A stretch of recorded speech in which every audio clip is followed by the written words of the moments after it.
Hello, everyone. Matthew Schwab here with Matthew Schwab Speaks. This is another episode of Matthew Schwab Listens.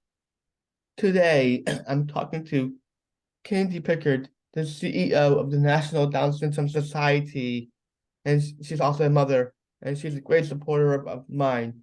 In the past few years, I've become more involved with the National Down Syndrome Society and the incredible work they are doing for people like me. I wanted her to share a bit about what they do. And so, Katie, please tell our audience about the, the National Down Syndrome Society and what you do for them. Absolutely. Well, thank you for having me, Matthew. It's a pleasure to be here and to be speaking with you today. NDSS we're getting ready to celebrate our 45th anniversary next year in 2024. And we were founded by a mom who wanted more resources and supports for her daughter, Carson. And so what started as, an opportunity to bring families together and to share more resources and supports within their local community has now led to a national organization that really focuses on three different areas. One of them being policy and advocacy, which you know very well and are greatly involved in our policy and advocacy work. And our policy and advocacy work really is the backbone of our organization. It flows into our programs, and what we do from a program perspective really lies into education, employment. We're doing a lot more work in the adult space and the aging area. We also do a lot with our public outreach and engagement. So that's where we do a lot of our events, like the Times Square video, buddy walks. We host a gala and golf outings and all kinds of other things that not only are great community engagement pieces, but also help support the work that we do as an organization. Def Definitely. And also, please talk to us about the annual conferences you guys have. Yes. So the one in Capitol Hill, right? Yes. Yes. So we're very excited this year that we're going to be hosting it on World Down Syndrome Day. When we were looking at dates, we couldn't pick a better day to be on Capitol Hill and advocating for our community. And so what this year will be a little different than years past. What we've done is we're going to do a little bit more of a training session on the 20th. So we'll talk about our legislative priorities, what it's like to go to a meeting with a member or their staff on Capitol Hill, what to expect. And then we're also going to add on an opportunity to learn more about state advocacy that afternoon. So folks that are a little bit maybe more involved or want to get more involved in state advocacy and policy, we're going to do that in the afternoon. And then we have a firm that we work with that schedules all the meetings and gets everything set up for all of our participants. And so we'll go over how those meetings work, how to understand your schedule, where you're going on Capitol Hill, because it gets a little confusing. You got all four of those buildings to try to get around to. And so we will spend then World Down Syndrome Day on Capitol Hill advocating for the rights for people with Down syndrome. So it's great. Yes. So Will we see you there, Matthew? most likely. Excellent. Excellent. We're going to save a spot for you if it works for your schedule. All right. I love DC, and as you can tell, I love politics, and also part of it is that I am part of the NDSS DS Ambassador program, which I love. That's right.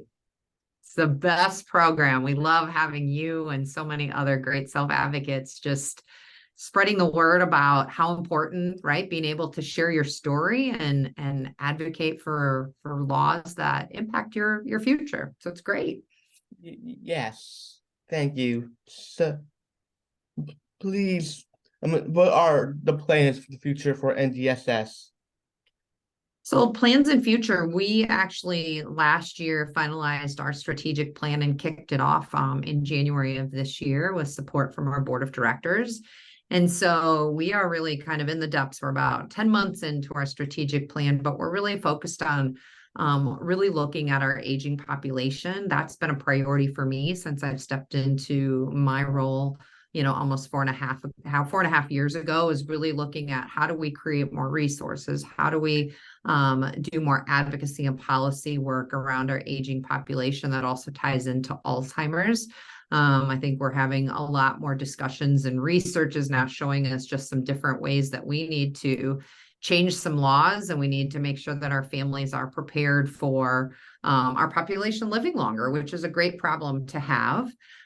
From a program perspective, we're really looking at how do we bridge this gap from transition, so from education right into employment opportunities or volunteer opportunities or whatever that path might look like. How do we make sure that this is a smooth transition, that our community understands the options that they have for transitioning? We obviously want more jobs for people with Down syndrome to be able to work and to save and to do more life-changing opportunities for themselves there. So we're going to put some effort there. And then from a policy and advocacy perspective, we're really going to continue to look at organ transplant discrimination will be one of our top priorities this year from a policy perspective.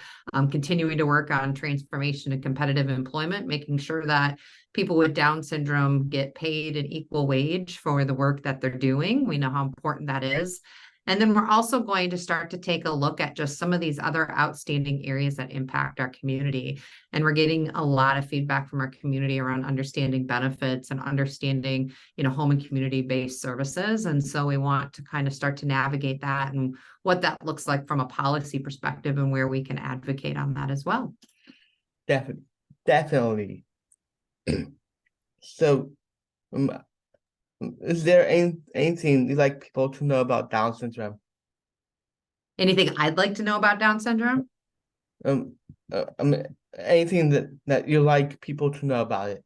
About it? I think people with Down syndrome are the best. I think our community has changed my life for sure. I think that having a child with Down syndrome has been a blessing, and it has led me into doing this work that's so important to me and meeting such cool families and individuals like yourself, Matthew. I think, our work that we do at NDSS is just rooted in our community, and it's rooted in the needs that our families have. And so for me, it's just a opportunity for us as an organization to be able to lead this space and continue to listen to our families and make sure that our work is driven off of what the community's needs are. That's amazing. And what do you think is the biggest misconception of Down syndrome? Oh, I think a lot of times there's a stigma still around Down syndrome. I sometimes share that my son Mason is 11 years old. And when I had Mason, I went and I told my grandma, who was, she was in her 90s at that point in time, that Mason had Down syndrome. And the first question my grandma asked me was, are you going to have Mason go to an institution? And I remember thinking, we don't do that anymore, right? We don't do that. And so I think that when I think about that stigma or that kind of thought that my grandma had at 90 years old, we're continuing to break down those stigmas. And each of us is responsible for doing that and showing the amazing abilities of our community and the diversity and beauty of Down syndrome, and however that might look for your individual family, and encouraging that and building that and making sure that the community realizes that we have a place in this world and that we are going to fight for that place in this world as well. I definitely agree with you right there. So we got the serious questions out of the way. So we're doing just for fun ones. Ready. Please tell our audience a bit about yourself and your family. Yeah, so I have 4 children. My oldest, Carter, is 21 years old, and he's in college in North Carolina there, and going to school for education. And he is also a collegiate athlete, so he plays college baseball. So we love supporting Carter. My daughter's a senior in high school. I have 1 girl. I have 3 boys and 1 girl. My daughter's a senior in high school. She is looking at colleges and trying to figure out what she's going to do with the next phase of her life. And then my last two, I have my Preston, who will be a freshman in high school next year, and Mason, who's 11 and is thriving in fifth grade. Been married for a lot of years, Matthew. I've been married for, gosh, 19 years, going on 20 years this next year in 2024. So enjoying our journey and our adventure as a family. Congrats. Thank you. Thank you. You're very welcome. I know you travel a lot for your job, but do you like to travel for fun? Oh, I love to travel for fun. What I really love to do is when I have the opportunity to travel for work, and then we get to turn it into a little bit of fun too. Our team works really hard and we do a lot of things, but we also get to have some fun together. But I love to be able to travel. It's one of the pieces that we're looking. I'm actually gonna kind of try to go on a cruise next spring after our hill day and get out and have some downtime with the family. So I'm looking forward to it. That's awesome. Yeah. I hope we get to do it. Thank you. Thank you. Me too. Hopefully no storms or bad weather. You don't want to be on a boat with bad weather. True. Yeah. But it's something you're looking forward to. I think I am looking forward to, well, we're in October. I'm really looking forward to our adult summit, which will be in November in Cincinnati. It's been a couple of years since we've brought everybody together for a full in-person event. So I'm really looking forward to adult summit. And then settling into the holidays with our friends and family, and just being able to enjoy some time together as a family, and getting ready to kick off 2024. It's Uh, crazy. It's 2024. yeah. What is your favorite movie? Oh, that's a tough one. I love a good rom-com, Matthew. So I love a good Jennifer Lopez romantic comedy. So oh my gosh, you're quizzing me and I'm not prepared for it. I love the movie Love and Basketball. I really like Made in Manhattan. If I had to pick more of a drama, Man on Fire is really good with Denzel Washington. I'm not a scary movie person, so I don't watch a lot of scary movies. Do you? No. No, no, me neither. My daughter likes those. I don't watch those with her. I'm too old for that. Yeah. What is your favorite holiday tradition? Oh, holiday tradition. I think it's a great question, Matthew. Yeah. I think my favorite holiday tradition is Christmas morning.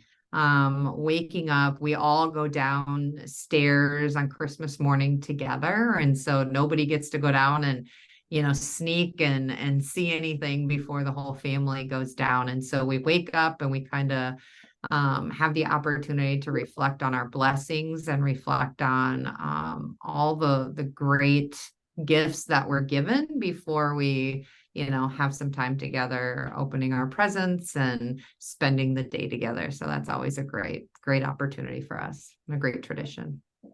Yes. And so my favorite one is the one that we're still doing is for Christmas Eve. We did and still do for Christmas Eve cheese fondue for dinner and chocolate fondue for dessert. Ooh, I might have to try that this year. That sounds like a good one I mean, so with the cheese, do you just have bread? What else do you have with the cheese, or do you have all kinds of different All options? kinds, all kinds of options. Okay. I'm gonna email you on that one so you can give me all the different things to have. We'll try that this year. All right. Especially the chocolate one, right? I mean, Oh yeah. gosh, you could put so many good things with that chocolate. What's your favorite to have to dip into the chocolate? Marshmallows. I was just gonna say that. I was my mind, I was like, I bet you it's marshmallows. Sounds good. Yes. Oh yes. So thank you, Kandi, for being on this episode. Always, anytime. This was the best part of my day, Matthew. Thank you. So, audience, thank you for watching this episode of Matthew Schwab Listens, and stay tuned for the next one.